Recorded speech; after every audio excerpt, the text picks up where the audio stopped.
Hello students, welcome to my channel physics chemistry अध्ययन। आज मैं कंसंट्रेशन ऑफ सॉल्यूशन का बहुत ही इम्पॉर्टेंट वीडियो लेकर आया हूं और वो है लेक्चर नंबर 3 में नॉर्मलिटी ऑफ द सॉल्यूशन। ये जितना कि मोलैलिटी जितना इम्पॉर्टेंट था उतना ही जो है इम्पॉर्टेंट जो है आपका नॉर्मलिटी ऑफ द सॉल्यूशन है। अब इसमें बच्चों बहुत से रिलेशंस को मैं बतलाऊंगा, बहुत से इसमें जो है रिलेशंस आएंगे। इसके लिए ज़रूरी है कि आप जो है वीडियो के एंड तक बने रहें और वीडियो को लाइक करें, और जो लोग नए आए हैं वो चैनल को सब्सक्राइब करना तो बिल्कुल नहीं भूले। तो आइए मैं नॉर्मलिटी का डेफिनीशन को बताता हूँ। क्या है डेफिनीशन? देखिए, इसमें है number of gram equivalents of the solute present in 1 liter of the solution, यानी कि ग्राम इक्विवेलेंट प्रेजेंट है सॉल्यूट का 1 लीटर सॉल्यूशन में यानी वॉल्यूम में। तो इसका नोटेशन जो होता है कैपिटल एन से देते हैं, लेकिन पहले मैं लिखता हूँ नॉर्मेलिटी इज इक्वल टू जो है ग्राम इक्विवेलेंट्स। तो ग्राम इक्विवेलेंट्स को बच्चों W/E लिखते हैं। मैं भी डिफाइन कर रहा हूँ ये क्या होता है, और बाई वॉल्यूम है, और वॉल्यूम जो है इन लीटर है। तो ये हो जाएगा। अब ग्राम इक्विवेलेंट जो है अगर हम लेके चलते हैं तो given amount of the solute जो होता है उसमें जो है आपको क्या करना है, उसके इक्विवेलेंट मास से डिवाइड करना होता है। इक्विवेलेंट मास से डिवाइड करना होता है। इक्विवेलेंट मास के लिए एक अलग से वीडियो मैं आपको प्रोवाइड करूंगा, उसमें डिटेल में बतलाऊंगा। लेकिन पहले उसको समझ लें कि इक्विवेलेंट मास जो निकाला जाता है वो एलिमेंट्स के लिए निकालने का तरीका अलग है, सॉल्ट्स का अलग है, एसिड बेस का अलग है, उसके बाद ऑक्सीडाइजिंग रिड्यूसिंग एजेंट्स जो होंगे उनका तरीका अलग है।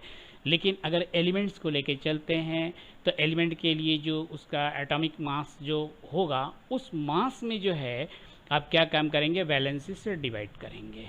यानी एक तरह से कह सकते हैं कि किसी भी कोई कंपाउंड जो लिया जाएगा उसका मोलर मास में जो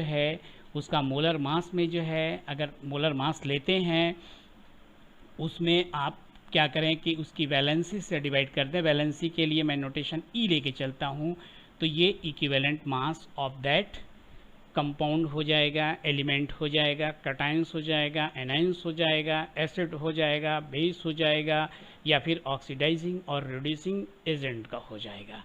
लेकिन सब में ये वैलेंसी काम नहीं आएगा, अलग अलग जो है वैल्यूज से उसमें डिवाइड करना होता है। तो ये अलग टॉपिक है, इसके बारे में मैं वीडियो लेकर आऊँगा, एक्सप्लेन करूँगा। लेकिन मेरा टॉपिक है नॉर्मलिटी ऑफ द सॉल्यूशन। तो ये हो गया ग्राम इक्विवेलेंट को इस तरह से मैं लेके चल रहा हूँ। अब इसमें क्या है बच्चों की नॉर्मलिटी के लिए अगर हम लेके चलते हैं तो इस तरह से नॉर्मलिटी इक्वल टू, अभी मैं नोटेशन N से रिप्रेजेंट कर दे रहा हूँ, W/V हो गया इन लीटर इंटू 1 जो बच्चों इक्विवेलेंट यहाँ पर है, इक्विवेलेंट है मास E हो जाएगा। अब ये देखिए given amount in gram upon volume of the solution है, तो अल्टीमेटली ये स्ट्रेंथ ऑफ द सॉल्यूशन हो जाएगा। स्ट्रेंथ ऑफ द सॉल्यूशन को S से रिप्रेजेंट करते हैं। S को जो है क्या लिखा जाएगा, ग्राम पर लीटर लिखा जाएगा, क्योंकि इसका ये वैल्यू है। और इक्विवेलेंट अल्टीमेटली आप लिख सकते हैं कि S equal to gram per litre is equal to N into E। Means strength of the solution का रिलेशन जो है नॉर्मलिटी के साथ मैंने ले लिया। स्ट्रेंथ क्या हो गया, strength equal to normality into equivalent mass of the solute. तो इस तरह से एक रिलेशन आ गया। लेकिन मैं इस फॉर्मूले को फर्दर आपको फिर एक्सप्लेन कर रहा हूँ, तो देखिए किस तरह से होगा, आइए देखते हैं। तो आइए बच्चों देखते हैं नॉर्मलिटी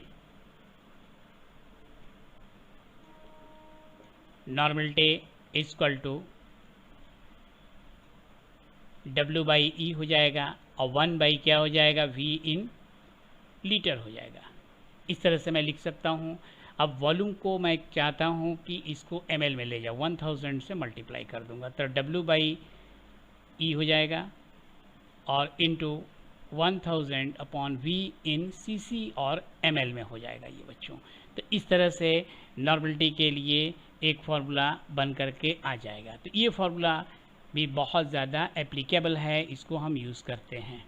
अब इस बाद जो है वॉल्यूम ऑफ सॉल्यूशन है, वॉल्यूम ऑफ सॉल्यूशन है, ध्यान दीजिएगा। तो वॉल्यूम ऑफ सॉल्यूशन के लिए तो जैसे आप जानते हैं कि mass of the solution equal to volume into density होता है। तो वॉल्यूम इक्वल टू हो जाएगा mass of the solution upon क्या हो जाएगा बच्चों, डेंसिटी। डेंसिटी को डी से मैं लिख रहा हूँ, डी से इसको रिप्रेजेंट कर रहा हूँ। तो अब ये जो है molar mass of the solution के लिए इसका वैल्यू मैंने मतलब इस फॉर्म में जो है v को मैं यहाँ पर रखना चाहता हूँ। इसको मैं रखूँगा तो इसके लिए एक नोटेशन मैं दे देता हूँ, इसके लिए भी एक ये दे देता हूँ कि सपोज़ कीजिए कि वो जो है कैपिटल W है, कैपिटल W/D है। कंसिडर कर लेते हैं कि कैपिटल W/D है। तो अल्टीमेटली ये नॉर्मलिटी का क्या फिर फार्मूला बन जाएगा, नॉर्मलिटी इक्वल टू ये जो हो जाएगा बच्चों W/कैपिटल W हो जाएगा, एक साथ ये आ जाएगा क्योंकि तो डिवाइडेड में है। फिर उसके बाद जो है इनटू में बच्चों ये 1000 अपॉन E हो जाएगा और इसके साथ क्या हो गया, मल्टीप्लायर D हो जाएगा। लेकिन यहाँ पर देखा जाए तो इसको जो मैं परसेंटेज में इसको कन्वर्ट करना चाहता हूँ तो कर सकता हूँ। यहाँ पर इसको कैसे लिखूँ, इसको W/100 मैंने कर दिया, इनटू 100 को मैंने यहाँ पर भी ले लिया इससे। तो इसमें क्या रिमेनिंग हो जाएगा बच्चों, 10D अपॉन E हो जाएगा। इस तरह से ये आ सकता है। तो ये परसेंटेज मास ऑफ क्या हो जाएगा, परसेंटेज मास ऑफ सॉल्यूट हो जाएगा। परसेंटेज मास ऑफ सॉल्यूट को हम इसमें जो है x% में मैं रखना चाहता हूँ, x% में, तो अल्टीमेटली x% में कर देता हूँ तो 10 इंटू D अपॉन E हो जाएगा। तो इस तरह से नॉर्मलिटी के लिए एक ये रिलेशन आ जाएगा। तो इस तरह से मैं यहाँ पर आगे प्रोसीड करता हूँ, आगे दिखला रहा हूँ। ये NE हो जाएगा, NE इक्वल टू क्या हो जाएगा बच्चों, यहाँ पर 10D और x% हो गया। और x% ये एक्चुअली क्या है, percentage mass of the solute हो गया।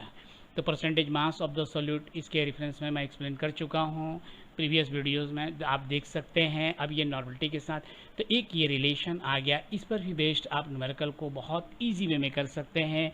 Normality into equivalent weight, equivalent mass equal to 10 और डेंसिटी हो जाएगा, डेंसिटी ग्राम पर सीसी में रहेगा। और ये परसेंटेज ऑफ द सॉल्यूट है, परसेंटेज ऑफ द सॉल्यूट है।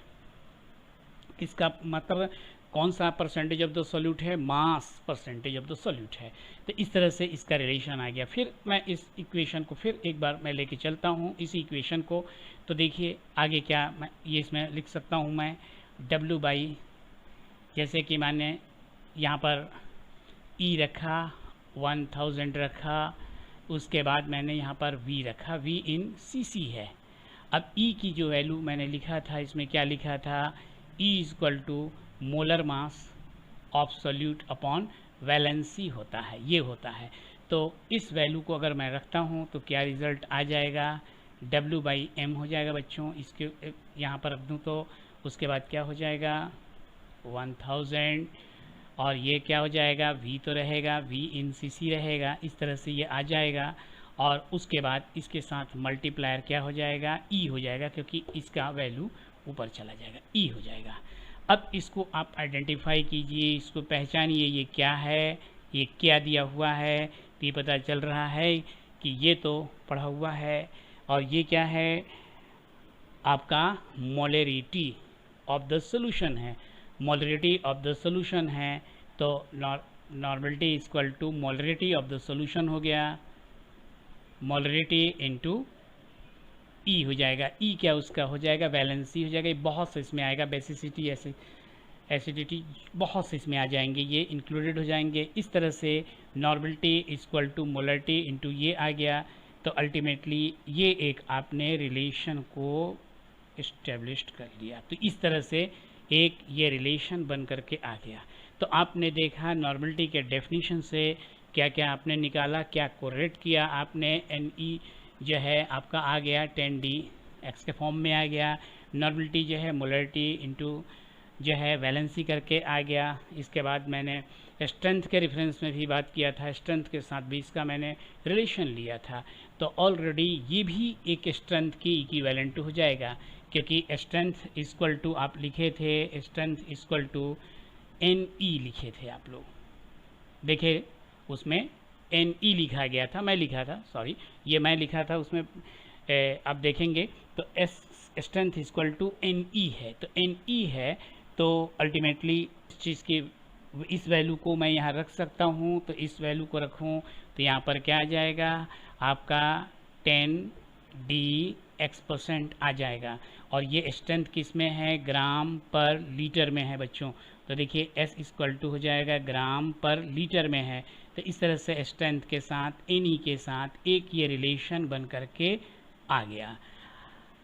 अब इसके बाद इसी को मैं आगे प्रोसीड करता हूँ और देखिए उसमें क्या आता है। तो आइए बच्चों आगे देखते हैं क्या है इसमें। जैसे मैंने अभी इसको समझाया था, इसके आगे देखिए और भी है इसमें। Normality of the solution equal to W/, जैसे आप E लिख रहे हैं, उसके बाद जो है 1000 अपॉन जो है वॉल्यूम इन CC ले रहे हैं। तो नॉर्मलिटी को वॉल्यूम के साथ अगर मल्टीप्लाई कर दें तो NV हो जाएगा, NV हो गया, और V किस में हो गया बच्चों, CC में हो गया, यानी ml में हो गया।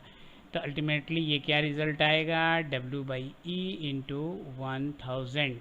तो ये एक रिलेशन बन करके आ जाएगा। NV को क्या कहते हैं, NV अगर ये CC में है बच्चों तो इसको कहते हैं मिली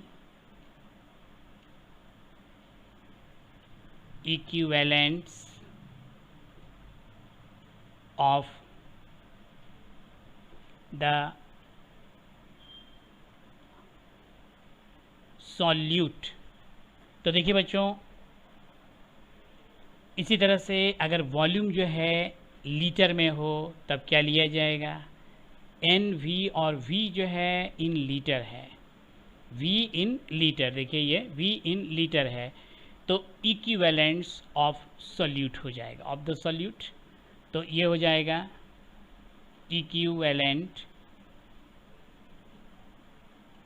इक्विवेलेंट्स ऑफ सॉल्यूट हो जाएगा, ऑफ सॉल्यूट।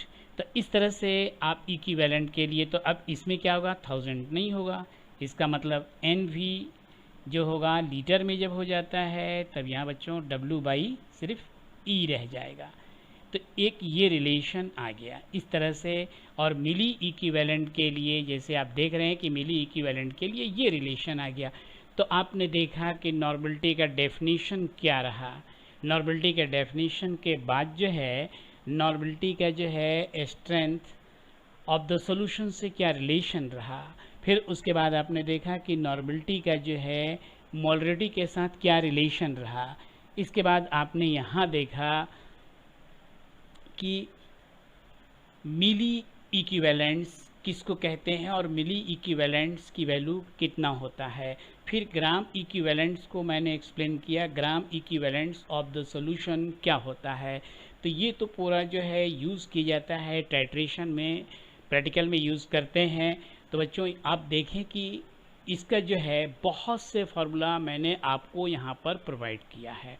और कभी कभी इसके स्ट्रेंथ को पूछ देता है, इस तरह से ना दे करके स्ट्रेंथ इसका जो है नॉर्मलिटी के लिए सॉल्यूशन का इस तरह से पूछा जाता है, नॉर्मलिटी का वैल्यू इस फॉर्म में पूछा जाता है। जैसे कह देगा न्यूमेरिकल में कि नॉर्मल सॉल्यूशन है, तो नॉर्मल सॉल्यूशन का मीनिंग क्या होगा पता नहीं चल पाता है। तो 1n जो होता है 1n सॉल्यूशन जिसकी नॉर्मलिटी 1 होती है उसे हम नॉर्मल सॉल्यूशन कहते हैं। इसी तरह से जिसकी नॉर्मलिटी जिस सॉल्यूशन का n/10 होगा तो उसको डेसी जो है नॉर्मल सॉल्यूशन कहते हैं। फिर उसी तरह से n/100 होगा तो सेंटी कहते हैं, n/2 होगा तो उसको सेमी नॉर्मल सॉल्यूशन कहते हैं। अगर नॉर्मलिटी 2 हो जाएगा तो फिर उसका जो है स्ट्रेंथ को हम लोग क्या कहते हैं, बाई नॉर्मल सॉल्यूशन कहते हैं। तो इस तरह से जो हमें कन्फ्यूज़न में डाल देता है, तो ये भी एक प्रॉब्लम है बच्चों। और इसी को आप चाहेंगे नॉर्मल के जगह मोलर का यूज़ करना, तो फिर यहाँ कैपिटल M का यूज़ कर सकते हैं। तो मोलर के लिए यूज़ कर सकते हैं, नॉर्मल के लिए यूज़ कर सकते हैं। तो ये स्ट्रेंथ जो देता है इस तरह के न्यूमेरिकल्स में, ये प्रॉब्लम ज़्यादा क्रिएट करता है। तो इसको भी दिमाग में रखना है, और पूरा का पूरा जो कोरिलेशन दिया गया है, इन सभी चीज़ों को भी ध्यान रखना है। तो आप लोग को ये वीडियो कैसा लगा? अगर पसंद आया तो इसे आप जो है लाइक कीजिए, चैनल को सब्सक्राइब कीजिए, और आप लोग पढ़ते रहिए और बढ़ते रहिए।